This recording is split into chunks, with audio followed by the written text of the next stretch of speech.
Hello everyone, क्या हाल है आप सभी का। आज हम breathing and exchange of gas start कर रहे हैं। पार्ट 1 है, जो कि अभी मैंने आधा चैप्टर ख़त्म कर लिया 11 का। फिर ये लास्ट पोर्शन चल रहा है। थोड़ी तबीयत ख़राब हो जाने की वजह से मैं वीडियो इस समय नहीं बना पा रहा हूँ, लेकिन तब भी कोशिश कर रहा हूँ डायरेक्ट मैं फ़ोन की मदद से बना पा रहा हूँ, क्योंकि भाई डॉक्टर ने चलने और फिरने के लिए मना कर दिया है। थोड़ी तबीयत ज़्यादा ही ख़राब थी, ठीक है। तो चलो ठीक है, breathing and exchange of gases का पार्ट 1 देखते हैं। तो आज का मोटिवेशन क्या है। अगर मेहनत बन जाए तो कामयाबी मुकद्दर बन जाती है भैया। इसलिए समय आप लोग के पास समय और काम ज़्यादा है। लग जाओ, जुट जाओ एकदम यार, मरना नहीं, लेकिन लड़ो, जुटो और कामयाबी पाओ। तो कामयाबी पाने के लिए सीधे से फंडा है, जो इस समय रील्स देख रहे हो वो तो बंद करना पड़ेगा। और रील्स देख रहे हो, बहुत लोग, मैं देख रहा हूँ, बहुत लोग देखता हूँ, जब इंसान बोर हो जाता है रील्स देखना छोड़। भैया उससे अच्छा तुम सोचो, क्या मैं अच्छा कर सकता हूँ, क्या मैं बुरा कर सकता हूँ। रात को एक टारगेट बनाओ कि मुझे कल क्या पढ़ना है, फिर उसके बाद सो जाओ। यार सब तो तुम्हारे हाथों में है, करना तुम्हें है ब्रो, ठीक है। अपने भाई और बहन समझ से तुम लोग तो बताता हूँ, ठीक है। अब सुनो, ब्रीदिंग एंड गैसियस एक्सचेंज पढ़ने जा रहा है, ठीक है। अब ब्रीदिंग एंड एक्सचेंज गैस में क्या होता है, फूड हमारा जो बदलता है एटीपी के फॉर्म में बदलता है। तो इसमें फूड हमारा जो होता है वो एटीपी के फॉर्म में, ये फूड हो गया, फूड बदला एटीपी के फॉर्म में, किसके फॉर्म में, एटीपी के फॉर्म में प्लस CO2 के फॉर्म में। अच्छा, जब रेस्पायरेशन मैंने पढ़ा रहा था, तो रेस्पायरेशन से हमने क्या बताया था, फूड से जो हमारा एटीपी, मतलब फूड से हमें क्या बनाना होता है, एनर्जी। और एनर्जी किस फॉर्म में बनती है, एटीपी थी। एटीपी बनती है कि नहीं। और फूड तो ऑक्सीडाइज कौन करता है, O2। कौन ऑक्सीडाइज करता है, O2। कौन ऑक्सीडाइज करता है, O2। एक मिनट, जो फूड तो ऑक्सीडाइज कौन करता है, O2। कौन ऑक्सीडाइज करता है, O2। कौन ऑक्सीडाइज करता है, O2, ठीक है। अब फूड ऑक्सीडाइज हो जाता है, ठीक है, O2 से ऑक्सीडाइज चलता है। और O2 की ज़रूरत पड़ती है तभी तो फूड एटीपी में कन्वर्ट होता है। तो इसलिए भैया कॉन्टिन्यूस अगर O2 ना मिले तो हमारा एटीपी ना बने, और एटीपी ना बने तो आप लोग काम नहीं कर पाएंगे। इसलिए भैया खाना खाते रहिए और बढ़िया एटीपी बनाते रहिए, क्योंकि एटीपी नहीं रहेगा तो तुम पढ़ाई कैसे करोगे, ठीक है। देखो, जब हमारा ऑक्सीजन अंदर आता है तो हम इनहेल बोलते हैं, क्या बोलते हैं, इंस्पायर, इंस्पायर, इंस्पायर। जब हमारा अंदर आता है ऑक्सीजन तो हम क्या बोलते हैं, इंस्पायर। और जब हमारा बाहर जाता है तो हम बोलते हैं एक्सपायर। तो भैया इंस्पायर और एक्सपायर, इंस्पायर और एक्सपायर तो मिला दिया जाए तो हमारा क्या बोलते हैं, उसे ब्रीदिंग। और उसे कॉमनली नोन एज रेस्पायरेशन भी बोलता है। कॉमनली नोन एज रेस्पायरेशन इसलिए बोलते हैं, एनसीईआरटी लिखी है, कॉमनली नोन एज रेस्पायरेशन इसलिए बोलते हैं कि कॉन्टिन्यूअस जो फूड होता है वो एटीपी में बदलता रहेगा, और एटीपी में अगर बदलता रहेगा तो कॉन्टिन्यूअस सप्लाई होती रहेगी O2 की। और O2 की और ऑक्सीजन की सप्लाई होती रहेगी, इसलिए कॉमनली नोन एज रेस्पिरेशन बोल रहे हैं। और ब्रीदिंग जानते ही हो, O2 तो अंदर लेना और CO2 तो बाहर निकालना, उसे हम बोलते हैं ब्रीदिंग। अब आगे क्या है, बोल रहे हैं ग्लूकोज मॉलिक्यूल्स से, ग्लूकोज मॉलिक्यूल्स से O2, 6 O2 मतलब 6 ऑक्सीजन के मॉलिक्यूल, 6 ऑक्सीजन के मॉलिक्यूल, 6 ऑक्सीजन के मॉलिक्यूल, 6 ऑक्सीजन के मॉलिक्यूल से हमारा क्या बना, 6 CO2, 6 H2 और 38 ATP। 38 ATP कहाँ बना था, माइटोकॉन्ड्रिया में, ठीक है। अब उसके बाद देखो, देखो, देखो हमारा respiratory organ first time arthropoda में देखा जाए। आर्थ्रोपोडा से जितने हमारे पहले थे, आर्थ्रोपोडा से अगर बात कर दिया जाए पहले में, पहले वाले फाइलम में, और आर्थ्रोपोडा से बाद वाले फाइलम में, आर्थ्रोपोडा से बाद वाले फाइलम में, ये हमारा क्या देखा गया, इसमें लंच पाया जाए, इसमें लंच पाया गया, इसमें लंच पाया गया था। बट इसमें ऑप्शन था, क्या था, ऑप्शन था। क्यों भैया? ऑर्थोपोडा से पहले लंग्स ऑप्शन था, तो वो कैसे रेस्पायर करते थे, बात ये है। ब्रीदिंग कैसे करते थे, ठीक है, ब्रीदिंग कैसे करते थे, तो उसका भी कारण था। ब्रीदिंग वो कैसे करते थे ये हमारा बताना है। ब्रीदिंग वो ऐसे करते थे by the simple body surface, by the general body surface, by the general body surface, by the general body surface, किससे करते थे, जनरल बॉडी सरफेस। उनका स्किन से ही बॉडी ट्रांसफर, स्किन से ही CO2 और O2 रिमूव हो जाता था। O2 ले लेता था, CO2 रिमूव। देखो ये आदत देखा जाए तो ये मेरा एक बॉडी हो गया, ये मेरा एक बॉडी हो गया। इससे हमारा CO2 बाहर आ गया, लेकिन O2 अंदर ले लिया। क्या ले लिया गया? O2 अंदर ले लिया गया। तो मैं ऐसे दिखाते हैं, देखो ये मेरा एक बॉडी सरफेस हो गया, और यहाँ पे CO2 अंदर, सॉरी O2 अंदर ले लिया गया और CO2 बाहर निकाल दिया गया। तो इस पूरे प्रोसेस को हम बोलते हैं, जैसे कि हालांकि ये सारे इन सभी में हुआ, इन सभी में हमारे हुआ है। लेकिन और तो यहाँ पे लंग्स प्रेजेंट हो जाए, तो अब इधर वाले जितने फाइलम होंगे उसमें लंग्स प्रेजेंट हो जा, लेकिन इस वाले फाइलम में हमारे लंग्स एब्सेंट थे। इसलिए देखो यहाँ पे हमारा CO2, सॉरी O2 अंदर जा रहा, CO2 बाहर निकल रहा, O2 अंदर जा रहा, CO2 बाहर निकल रहा है, ठीक है। वही चीज़ यहाँ पे लिखा, O2 कम है इसलिए हायर कंसंट्रेशन से बाहर जाता है। O2 कम है तो अंदर आ रहा है ऑक्सीजन, और CO2 ज़्यादा है तो CO2 बाहर जा रहा, क्योंकि हायर कंसंट्रेशन से लोअर कंसंट्रेशन की तरफ मूव करता है हर चीज़। अब देखो, अदर देखो जैसे कि स्पॉन्जेज हो रहे, प्लेटी हेलमिंथेस हो गया, ये सारी के अंदर, मतलब अदर देखा जाए, स्पॉन्जेज हो रहे, स्पॉन्जेज हो रहे, सिलेंटेटा हो रहे, प्लेटी हेलमिंथेस हो रहे, अर्थवर्म, इन सब के अंदर पाया नहीं जाता, इन सब के अंदर तो पाया नहीं जाता, पाया नहीं जाता।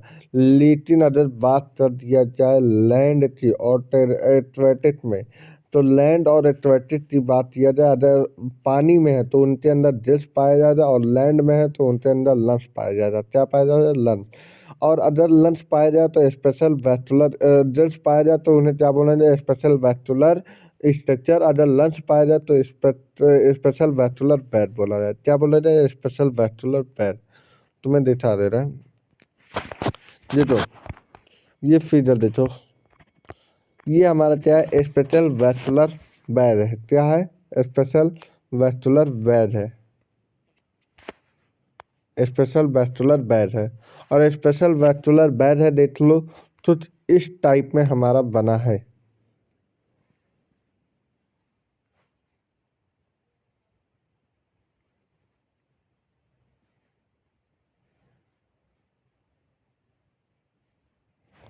तो इस टाइप में हमारा बना है बैट, और इस बैट को हम बोलते हैं स्पेशल वैस्कुलर बैट। क्या बोलते हैं? स्पेशल वैस्कुलर बैट,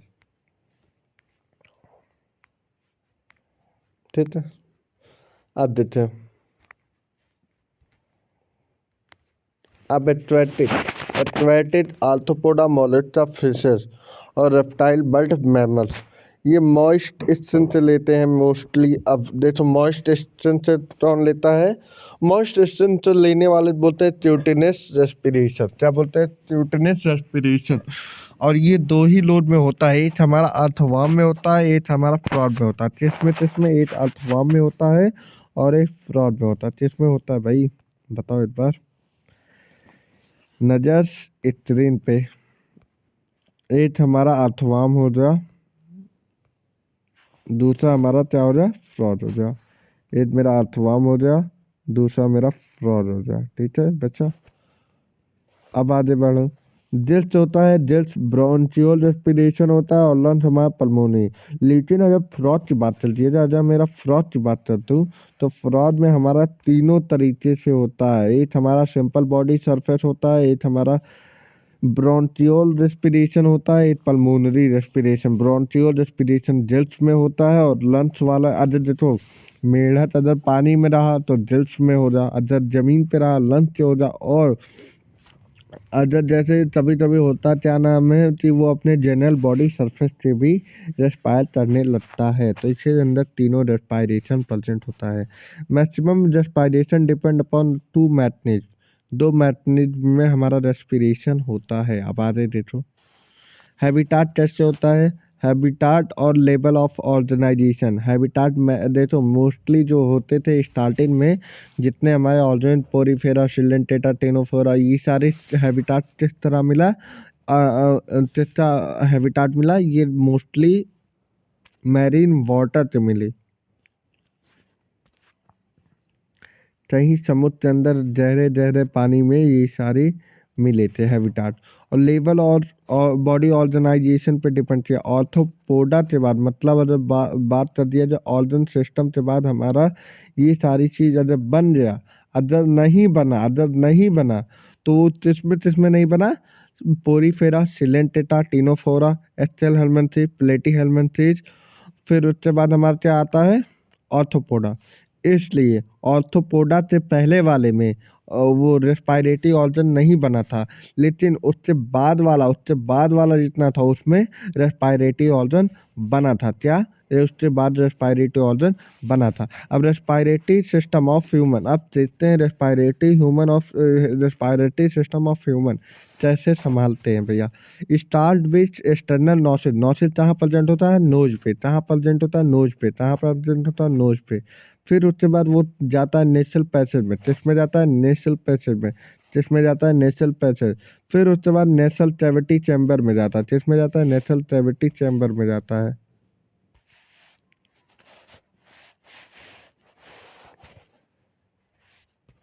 फिर हमारा किसमें जाता है, फेरेस्ट में जाता है। फिर हमारा फेरेस्ट में जाता है। अब आ देखो,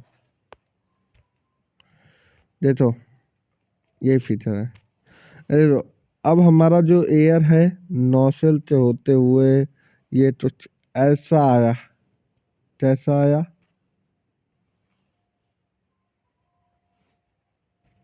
तो इस तरह हमारा जो एयर होते होते होते होते यहाँ पर आया।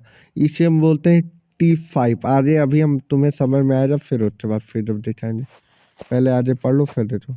देखो अभी तक हमने कहाँ तक पहुँचा था, फेरिस के बाद देखो कहाँ पहुँचा। फेरिस के बाद लैरिस्ट में पहुँचा। किसमें पहुँचा, लैरिस्ट में। किसमें, लैरिस्ट। अब लैरिस्ट में पहुंचने के बाद अगर बोल दिया जाए तो लैरिस्ट में मेड अप ऑफ हाइलाइन टार्टिलेज से बना होता है। किससे बना होता है, हाइलाइन टार्टिलेज। किससे बना होता है, हाइलाइन टार्टिलेज। किससे बना होता है, हाइलाइन टार्टिलेज। ठीक है, इसे हम बोलते हैं, इसमें एक स्मॉल बॉक्स होता है जिसे, जो हमें क्या बताता है, साउंड प्रोड्यूस करता है। साउंड प्रोड्यूस करता है। Internal space is known as the glottis. जब हमारा फूड आता है तो हमारा इंटरनल स्पेस जो होता है उसे, जो हमारा एयर होता है वो ग्लॉटिस के अंदर जाता है। ग्लॉटिस के अंदर जाता है। जो हमारा एयर होता है, जो हमारा ऑक्सीजन होता है वो ग्लॉटिस के अंदर जाता है। लेकिन जब हमारा फूड आता है तो वो ये हमारा जो विंड पाइप होता है वो बंद हो जाता है, और बंद करने का काम किसे होता है, एपिग्लॉटिस। तो किसे जाता है, एपिग्लॉटिस। ये फूड, ये तो लिखा है, ये फूड अंदर तो जाने से रोकता था। कौन कौन फूड अंदर तो जाने से रोकता है, एपिग्लॉटिस। कौन रोकता है, एपिग्लॉटिस। कौन रोकता है, एपिग्लॉटिस। कौन रोकता है, एपिग्लॉटिस। ठीक है। अब अब अब ये तो मेरा, उस फोटो से अच्छा मैंने ये बनाया अपने हाथों से। अब देखो यहाँ पे ऑक्सीजन आया, ऑक्सीजन आया, ऑक्सीजन आया, तो इसे हम कौन सा सेंटर बोले थे, T5। जो हाँ, ये हमारा ऑक्सीजन आ गया। ये हमारा ऑक्सीजन आ गया। अब ऑक्सीजन आने के बाद, मतलब जब देखा जाए तो ये देखो ऑक्सीजन आया, ये देखो ऑक्सीजन आया। अब इसके बाद ये कन्वर्ट हो जाए यहाँ पे, यहाँ के बाद यहाँ, यहाँ, फिर उसके बाद यहाँ, फिर उसके बाद यहाँ। तो हमारा इस तरह देख लो ट्रांसपोर्ट हो रहा है यार।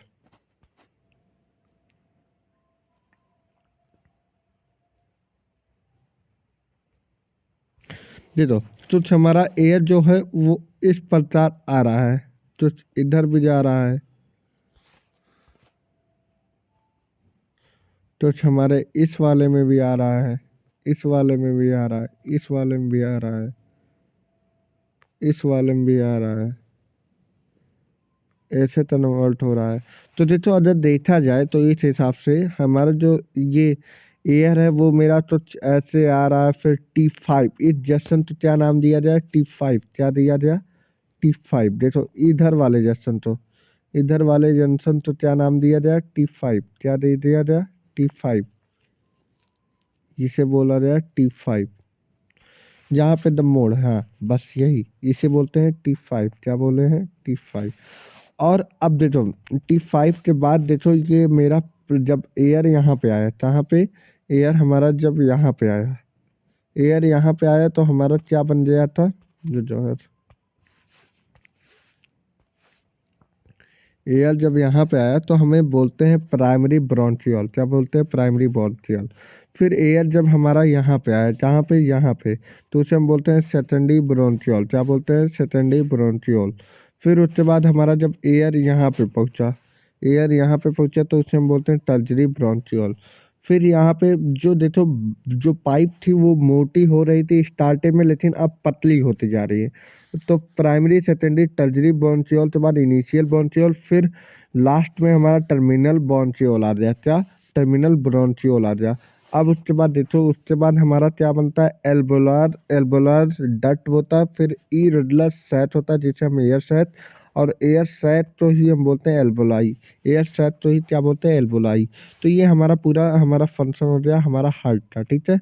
अब उसके बाद देखा जाए तो ये हमारा ट्रेकिया होता है। क्या होता है, ट्रेकिया। ट्रेकिया क्या होता है, जो हमारा फेरिस से हमारा लंग्स में जो जोड़ता है उसे ट्रेकिया बोलते हैं। इसमें सीलिया प्रेजेंट होता है। सीलिया प्रेजेंट होने का मतलब क्या होता है, जितनी हमारी जनरली हमारे एयर में होता, चाहे जब हम सांस लेते हैं तो नॉस्ट्रिल में ही हमारे गंदे वेस्ट जितने पदार्थ होते हैं वहीं पे रुक जाते हैं। बाकी जो प्योरीफाई वाटर, प्योरीफाई एयर होता है वो मेरे अंदर में आ जाता है। और इसे मैंने क्या बोला था, यहाँ पे जो था मेरा T5 कैविटी, क्या बोला था, T5 कैविटी। और ये T5 कैविटी क्या होता है, ये हमारा थोरिस वर्टिब्रेट के ऊपर पाया जाता है, मिड थोरिस में पाया जाता है। कहाँ पाया जाता है, मिड थोरिस। अब थोरिस मतलब होता क्या है, जब चार्डिए तुम पढ़ते हो तो हमारा हार्ट किसी लंच इधर उधर नहीं रहता, लंच हमारा जो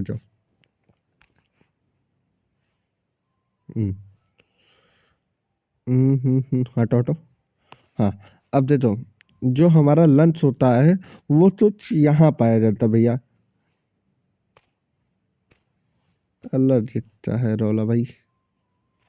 हाँ, तो हमारा यहाँ पाया जाता है लंच, ठीक है। लंच हमारा कहाँ पाया जाता है, तो यहाँ पे। और यहाँ पे पाए जाने का मतलब समझ रहे हो, यहाँ पे लंच पाया जा रहा है तो ये मिड थॉरस में पाया जा रहा है। कहाँ पाया जा रहा है, मिड थॉरस। हमारा कहाँ पाया जा रहा है, मिड थॉरस। कहाँ पाया जा रहा है, मिड थॉरस में पाया जा रहा है। तो इसीलिए इस फेस का नाम क्या दिया गया, मिड थॉरस। देखो यहाँ पे आओ, T5 तो क्या नाम दिया गया, मिड थॉरस, मिड थॉरस कैविटी, ठीक है। अब आ जाए देखो, तुम्हें समझ में आ जाए फिर ना। अब देख लो यहाँ पे एक बार, देखो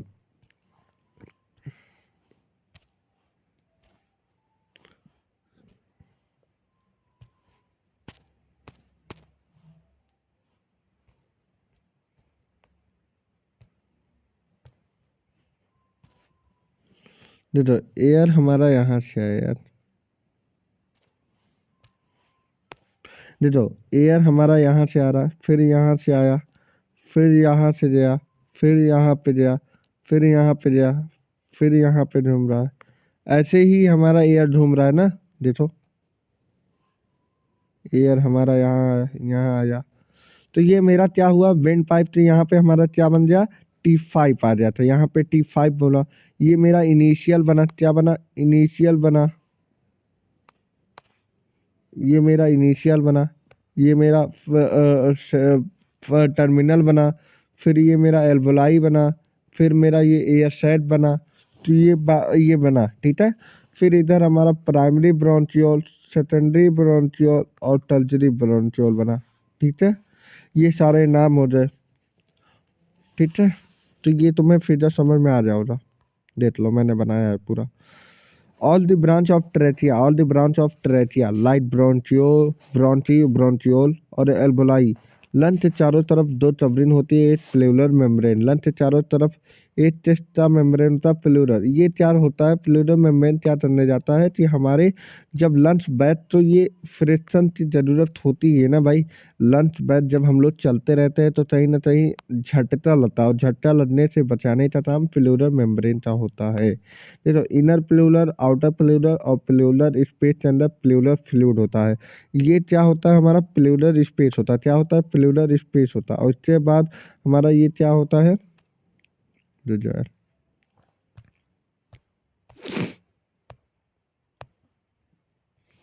हाँ, ये हमारा प्लूरल स्पेस हो गया, आउटर प्लूरल हो गया, और ये प्लूरल स्पेस के अंदर प्लूरल फ्लूइड पाया और फ्रिक्शन करने से बचा रहा है। ठीक है, फ्रिक्शन करने से बचा रहा है, यही चीज़।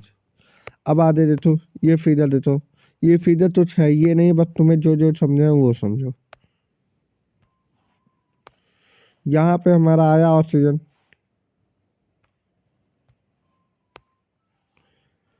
आया यहाँ से, फिर यहाँ पे आया, फिर यहाँ पे आया, फिर यहाँ से आया, फिर यहाँ से हमारा इसमें आया, फिर ये हमारा पूरा प्रोसेस चला, इनिशियल फिर फाइनल फिर टर्मिनल, फिर हमारा क्या बन गया देखो, सुपीरियर लोब है, एपेक्स है, ऑब्लिक है, नॉस्टॉट है, इनिशियल इंफीरियर है। ये सारे हमारे हो गए। और लास्ट में मैंने बोला था ये मेरा एल्बोलाई है, क्या है एल्बोलाई है। यहीं पे तो मैंने बोला इस एयर साइड तो क्या नाम दिया गया था एल्बोलाई, क्या दिया गया था एल्बोलाई। ठीक है,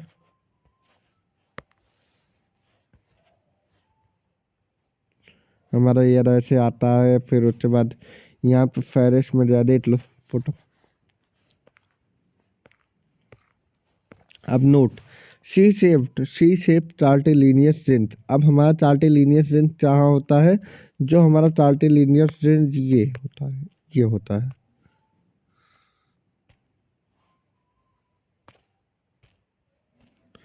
ये हमारा चार्टिलिनियस रेंज होता है, ये हमारा चार्टिलिनियस रेंज होता है।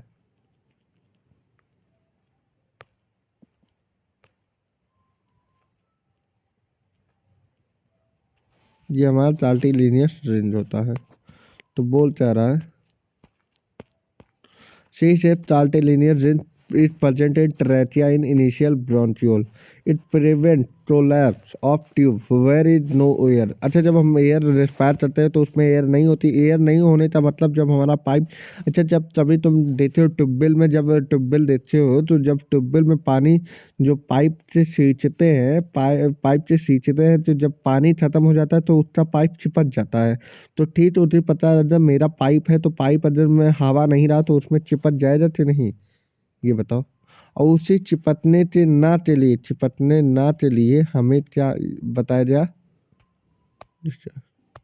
उसे चिपकने, उस पाइप को चिपकने नहीं देने के लिए आगे हम बताएंगे कंडक्शन पार्ट्स होता है, स्टेटरी या रेस्पायरेटरी पार्ट्स होता है। ठीक है, तो लेफ्ट नहीं चलता है, मतलब ये होता है जो ये इनिशियल रेंज। अच्छा ये बताओ, तभी तुम ये देते हो, तभी तुम देते हो कि क्या नाम है, पाइप में अगर वो कोई चीज़ लगा दिया जाए रेंज टाइप, तो वो तभी वापस नहीं आता अपनी जगह। क्यों नहीं आता, क्योंकि उसमें एक रेंज लगा दिया, एक सपोर्ट मिल जाता है, जैसे कि जो ये पाइप होता है चिपटे ना, और चिपटे ना तो एयर परमानेंट आता जाता रहेगा।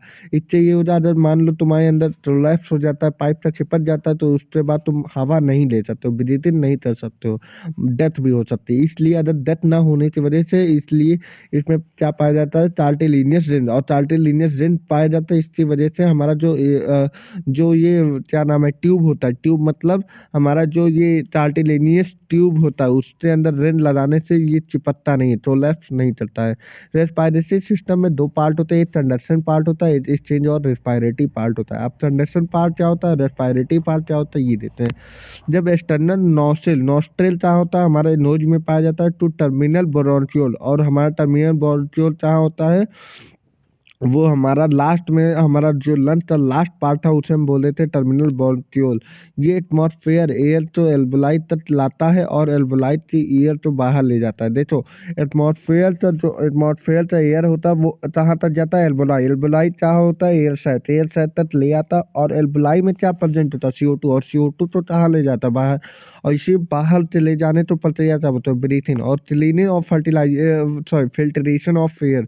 क्या, cleaning and filtration of air. Cleaning and filtration of air ये क्या करता है, जब हमारा हवा गंदा संदा आता है, वेस्टेज फुल आता है, तो वो हमारा जितने भी गंदगी, जितने वेस्टफुल मटेरियल रहता है, वो हमारे नाज, जो हमारा नाट होता है वहीं पे रोक लेता है। वो रोकने का काम सीलिया होता है। सीलिया फ्लैजिला, जो हमारे बाल लगे होते हैं, वो हमारे क्या करते हैं, हमारे प्योरीफाई या फिल्ट्रेशन का, एयर का फिल्ट्रेशन करते हैं, और ह्यूमिडिटी तो घटाते हैं within the temperature of air to the body temperature.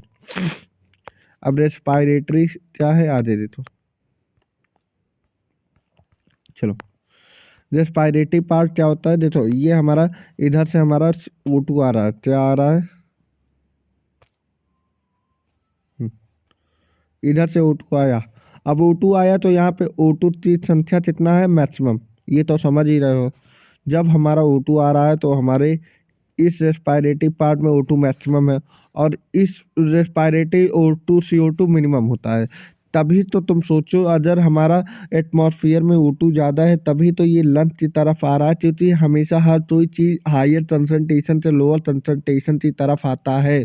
और हायर कंसंट्रेशन मतलब एटमॉस्फेयर में O2 ज़्यादा है, हमारे शरीर में O2 कम है, इसलिए हमारे एटमॉस्फेयर से हमारे एल्वोलाई में आता है। और O2 की मात्रा जब बढ़ जाता है तो CO2 की मात्रा कम हो जाता है, और CO2 की मात्रा कम हो जाता है तो जहाँ पे देखो,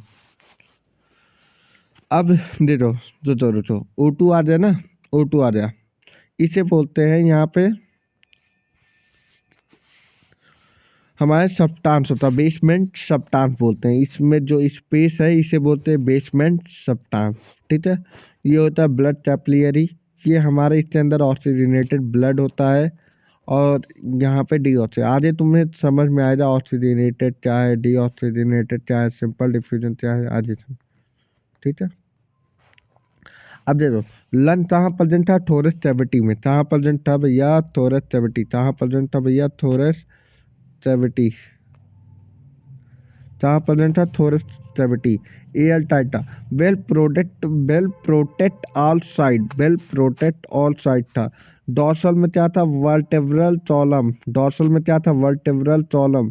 वेंट्रल में क्या था, स्ट्रेंसम। रिफ्स लेटरल में था। इंटीरियर में क्या था, नेट। और पोस्टीरियर में क्या था, डायफ्राम, ठीक है। रेस्पायरेशन से 5 स्टेप होते हैं, वो कौन से 5 स्टेप होते हैं, ये देखो। रेस्पायरेशन से 5 स्टेप कौन से होते हैं, देखो। जब हमारा ऑक्सीजन यहाँ पे आता है,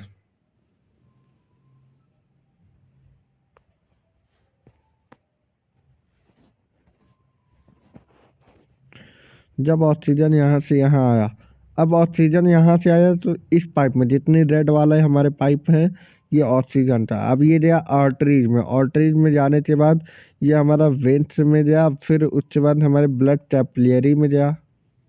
तो पहला होता है वेंटिलेशन, दूसरा होता है गैस एक्सचेंज, तीसरा होता है गैस ट्रांसपोर्ट, तीसरा चौथा होता है गैस एक्सचेंज, फिर हमारा पांचवा क्या होता है, O2 यूटिलाइजेशन और CO2 प्रोडक्शन। होता क्या है, अब देखो, होता क्या है, बस 5 स्टेप पढ़ो। वेंटिलेशन का मतलब O2 का यहाँ पे मैक्सिमम होना। क्या होता है, O2 का मैक्सिमम होना। गैस एक्सचेंज होता है, ये यहाँ पे होता है, ये यहाँ पे होता है, गैस एक्सचेंज यहाँ पे होता है। फिर उसके बाद हमारा गैस एक्सचेंज होने के बाद थर्ड स्टेप गैस ट्रांसपोर्ट। अब इस पाइप के द्वारा हमारा गैस ट्रांसपोर्ट हो रहा है। चौथा स्टेप क्या होता है, O2 तो यूटिलाइज कर देता है, जो ये हमारा टिश्यू पे पहुंच जाओ, टिश्यू पे यहाँ पे O2 ले लेता है, CO2 रिमूव कर देता है। पांचवा स्टेप क्या बोल रहा है, O2 यूटिलाइज, CO2 तो रिमूव कर देना, यही होता है। अब तुम्हें दिखाता हूँ कैसे। देखो होता क्या है, जब हम यहाँ पे देखो O2 की मात्रा 104 mmHg है। कितना है? 104 mmHg। अब यहाँ पे ऑक्सीजन आया, ऑक्सीजन आने के बाद यहाँ पे जो ये पिंक कलर वाला है, पिंक कलर वाला है, पिंक कलर वाला, इसमें ऑक्सीजन जा रहा है। किसमें ऑक्सीजन जा रहा है? ऑक्सीजन जाने का मतलब ऑक्सीजनेटेड ब्लड जा रहा है, ऑक्सीजनेटेड ब्लड जा रहा है। तो यहाँ पे ऑक्सीजन की मात्रा, अब देखो यहाँ पे अगर तुम्हें मैं बता दूं तो यहाँ पे 104 mmHg कितना मात्रा था? ऑक्सीजन था। और 40 mmHg कितना है? CO2 था। ठीक है, बस इतना जानो अभी। अब इससे जानने के बाद बड़ा एकदम ध्यान से पढ़ना भैया, बहुत मेहनत ला के पढ़ा रहा हूँ। ठीक है, अब देखो ऑक्सीजन कहाँ पहुँच गया हमारा? पल्मोनरी वेन्स में। किसमें पहुंच गया? पल्मोनरी वेन्स में। किसमें? पल्मोनरी वेन्स में। पल्मोनरी वेन्स में पहुंच गया। अब पल्मोनरी वेन्स में पहुंचते पहुंचते हमारा ये तो हमारे यहाँ पे यहाँ तक आ गया। कहाँ आ गया? यहाँ तक। अब यहाँ पे ये हमारा क्या होता है? ये हमारा क्या होता है? Pulmonary veins. पल्मोनरी वेन्स इसी तो बोलते हैं। इधर ही हमारे हार्ट में जो ये पाइप लगी होती है, इसे हम बोलते हैं पल्मोनरी वेन्स। अब ये पंप चल देगा। पंप चलने का मतलब जो हमारा ये ऑक्सीजनेटेड ब्लड है वो यहाँ पे आ जाएगा इस पाइप में। अब इस पाइप में होते होते होते होते ये यहाँ पे आ जाए, और ये हमारा क्या होता है? टिश्यू। क्या होता है? टिश्यू। क्या होता है? टिश्यू। अच्छा अब ये बताओ, जो हमारा ऑक्सीजनेटेड ब्लड है वो हमें क्या, क्यों हम ले रहे हैं? क्योंकि हम अपने पूरे सेल या बॉडी पार्ट को जिंदा रख सकते ना। अब तो जब हमारा ऑक्सीजनेटेड ब्लड है वो तो यहाँ तक आ गया, तो अब भैया ये ले लेगा, और ये ले लेगा तो मतलब यहाँ पे जो पिंक कलर का O2 है वो यहाँ पे आ जाएगा। O2 आने के बाद यहाँ पे CO2 की मात्रा ज़्यादा होगा भाई, यहाँ पे CO2 की मात्रा ज़्यादा होगा। अब CO2 हाइयर कंसंट्रेशन यहाँ पे, CO2 यहाँ पे ज़्यादा भर भरते हैं, तो अब CO2 भैया यहाँ पे आ जाएगा इस पाइपलाइन में। अब इस पाइपलाइन में आने का मतलब फिर ये डीऑक्सीजनेटेड ब्लड जा रहा है, डीऑक्सीजनेटेड ब्लड जा रहा है, डीऑक्सीजनेटेड ब्लड जा रहा है। देखो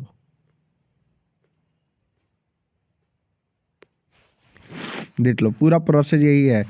ऑक्सीजनेटेड ब्लड यहाँ से आया, यहाँ यहाँ यहाँ यहाँ ऐसे जा रहा है, फिर यहाँ तक तो ऑक्सीजनेटेड। तो आप ये देखो, पहला हमारा क्या स्टेप था? पहला हमारा क्या था? अब आगे तुम्हें दिखा रहा है। पहला स्टेप था वेंटिलेशन। क्या था? वेंटिलेशन।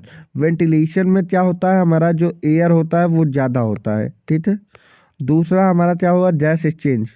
देखो अगर देखा जाए, मैं तुम्हें यहाँ दिखा रहा हूँ, गैस एक्सचेंज हुई कि नहीं? O2 यहाँ पे आया और O2 यहाँ पे आया और CO2 यहाँ पे गया, लेकिन अभी CO2 हमें नहीं देखना, अभी O2 देखना। तो O2 हमारा यहाँ आया, O2 यहाँ आने के बाद फिर हमारा ट्रांसपोर्ट हुआ। ट्रांसपोर्ट हुआ कि नहीं? तीसरा स्टेप देखना, ट्रांसपोर्ट ही होगा। जैसे तीसरा होगा गैस ट्रांसपोर्ट। अब ट्रांसपोर्ट होते होते होते होते ये पूरा गैस पिंच वाला पूरा गैस ट्रांसपोर्ट हो रहा है। अब उसके बाद ये टिश्यू के पास आ गया, और टिश्यू के पास क्या आ गया? अब फिर से हमारा ट्रांसपोर्ट, देखो गैस ट्रांसपोर्ट, अब गैस एक्सचेंज फिर हो जाएगा। गैस एक्सचेंज अब यहाँ पे ट्रांसपोर्ट करते हैं हमारी टिश्यू के पास आया, और टिश्यू के आने के बाद हमारा गैस फिर से यहाँ ट्रांसपोर्ट हो गया। क्या? यहाँ से यहाँ ट्रांसपोर्ट हो गया, और CO2 की मात्रा यहाँ पे ज़्यादा था। अब यहाँ पे CO2 की मात्रा यहाँ आ गया, और CO2 की मात्रा यहाँ पे आने का मतलब पांचवा स्टेप क्या हो जाएगा? जो जा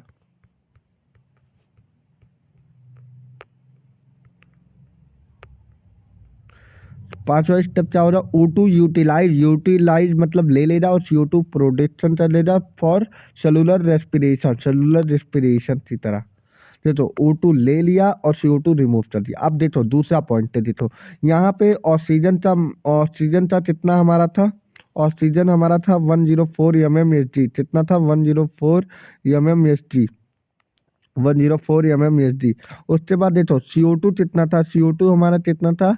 ये मेरा था 40 mmHg। अब उसके बाद देखो क्या होता है। देखो यहाँ पे देखो, इसे बोलते हैं PO2।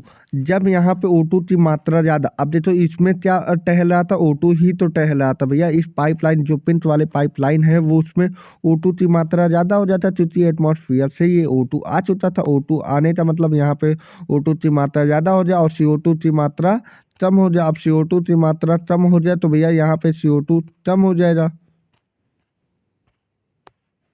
CO2 की मात्रा कम हो जा।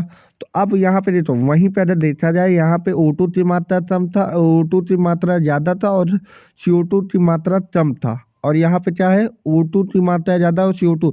लेकिन जब हमारा डीऑक्सीजनेटेड ब्लड पाइपलाइन में चला जाए तो PO2 की मात्रा देख लो, PO2 मतलब ऑक्सीजन की मात्रा हमारा 40 हो जाए और PCO2 की मात्रा 45 हो जाए। जब हमारा डीऑक्सीजनेटेड ब्लड होता है तो ये हमारा PCO2 की मात्रा, PCO2 का अमाउंट ज़्यादा हो जाता है और PO2 का अमाउंट कम हो जाता है, क्योंकि PO2 हमारा टिश्यू में चला जाता है। टिश्यू में जाने का मतलब ये मेरा पूरे बॉडी पार्ट में कंडक्ट करवाने लग जाता है। अब ये पूरे कंडक्ट करवाने लगा और CO2 इसमें चला जाए, और CO2 चला जाए तो मतलब PO2 कम हो जाए। PO2 हमारा 40 हो जाए, PCO2 हमारा 45 हो जाए, ये समझो। अब देखो ये हमारा पल्मोनरी वेन्स होता है, पल्मोनरी वेन्स से एल्बोलाई में चला जाए। तो पहला हमारा, जब पूछा जाए पहला हमारा गैसियस एक्सचेंज कहाँ हुआ, एल्बोलाई से। कहाँ से, एल्बोलाई से कहाँ हुआ, जो यार एक मिनट, जो जाओ चलो ठीक है। पहला मेरा एल्बोलाई से कहाँ चला गया, ब्लड कैपिलरी में। कहाँ से, ब्लड एल्बोलाई से ब्लड कैपिलरी। प्राइमरी बोलते हैं, इसे बोलते हैं प्राइमरी। और सेकेंडरी क्या बोलते हैं, टिश्यू के पास, मतलब ब्लड कैपिलरी से हमारे टिश्यू में कन्वर्ट हो जाए, मतलब चला गया, तो इसे हम सेकेंडरी ट्रांसपोर्ट बोलते हैं। यहाँ पे CO2 चला गया और यहाँ पे O2 इधर चला गया, तो इसे हम बोलते हैं secondary exchange of gases. Primary कहाँ हुआ, एल्बोलाई से ब्लड कैपिलरी। प्राइमरी कहाँ हुआ, एल्बोलाई से ब्लड कैपिलरी। और सेकेंडरी कहाँ हुआ, ब्लड कैपिलरी से टिश्यू में हुआ। ठीक है, समझ में आया, पूरा समझ में। अब सुनो, इसे हम बोलते हैं कंडक्शन, इसे हम बोलते हैं कंडक्शन, इसे हम बोलते हैं, जो जाओ, इसे हम बोलते हैं कंडक्टिन, इसे बोलते हैं सिस्टेमैटिक आर्टरी। ये कंडक्ट करवाता है, क्या करवाता है, कंडक्ट करवाता है। और ये सिस्टेमैटिक होता है, ये कंडक्ट करवाता है, ये सिस्टेमैटिक होता है। ये ऑक्सीजनेटेड ब्लड को ले जाता है, ये डीऑक्सीजनेटेड ब्लड को ले जाता है। ठीक है, समझ में आ जाओ। अब देखो मैं यहाँ पे पढ़ाता हूँ। रेस्पायरेशन के 5 स्टेप थे, ब्रीथ इन और पल्मोनरी वेंट्रिकल। अब सुनो, ब्रीथ इन तो ही हम क्या बोलते हैं, पल्मोनरी वेंट्रिकल बोलते हैं। क्या बोलते हैं, पल्मोनरी वेंट्रिकल। ब्रीथ इन तो ही हम क्या बोलते हैं, पल्मोनरी वेंट्रिकल। आज से तुम्हें तो पल्मोनरी वेंट्रिकल वेंटिलेशन पूछेगा तो तुम क्या बोलोगे, सर ये तो ब्रीथ इन ही है। ब्रीथ इन मतलब ऑक्सीजन तो लेना, CO2 तो रिमूव करना। और एटमॉस्फेयर से O2 कहाँ जाता है, एल्बोलाई में। और एल्बोलाई से हमारा, सॉरी, ब्लड कैपिलरी से कहाँ जाता है, एल्बोलाई में। अगर बोला जाए एल्बोलाई से CO2 एटमॉस्फेयर में जाता है। ठीक है, अब आगे क्या है, तो प्राइमरी गैसियस एक्सचेंज कहाँ हुआ, एल्बोलाई और मेम्ब्रेन में। प्राइमरी गैसियस एक्सचेंज भैया यहाँ तो हुआ था, हमारे एल्बोलाई में ही। तो यार यहीं पे ही तो हुआ था हमारा, प्राइमरी यहाँ पे हुआ था, सेकेंडरी यहाँ पे हुआ था। देख लो मैंने लिखा भी है, प्राइमरी सेकेंडरी।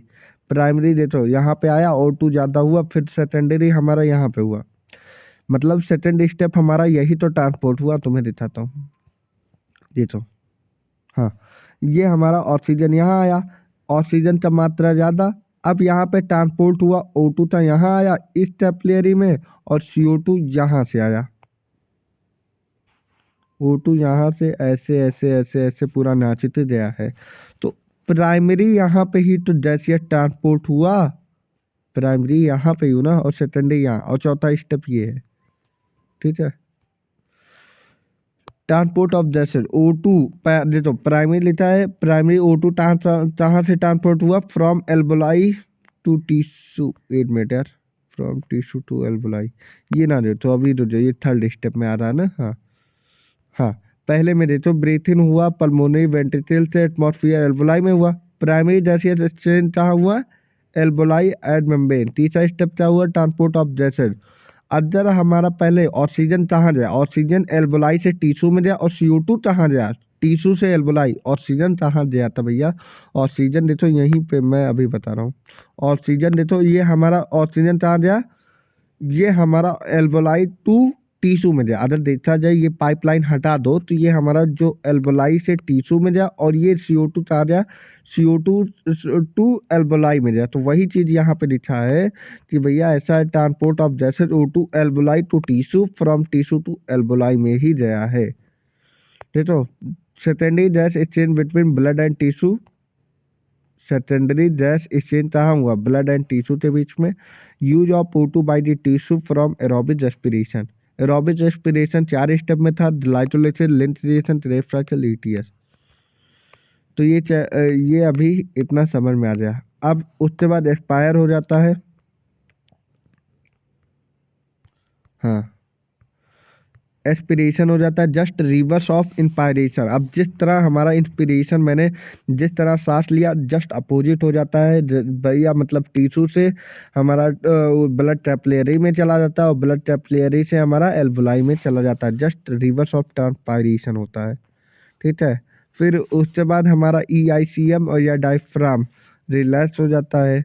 फिर थोरल कैविटी, थोरल वॉल्यूम कम हो जाता है, इंट्रा पल्मोनरी वॉल्यूम ज़्यादा हो जाता है, एक्सपायरेशन 3 सेकंड में हो जाता है।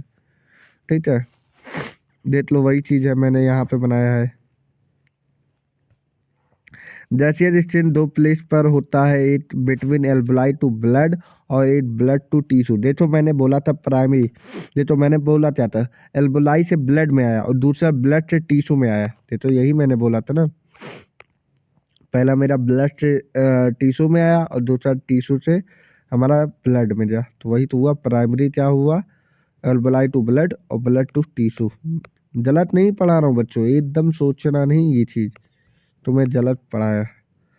अब ये मैथनेम ऑफ ब्रीथ इन, ये नेक्स्ट लेक्चर में पढ़ेगा। आज के लिए इतना ही, मिलते हैं, धन्यवाद, पढ़ते रहिए। Thanks for all today.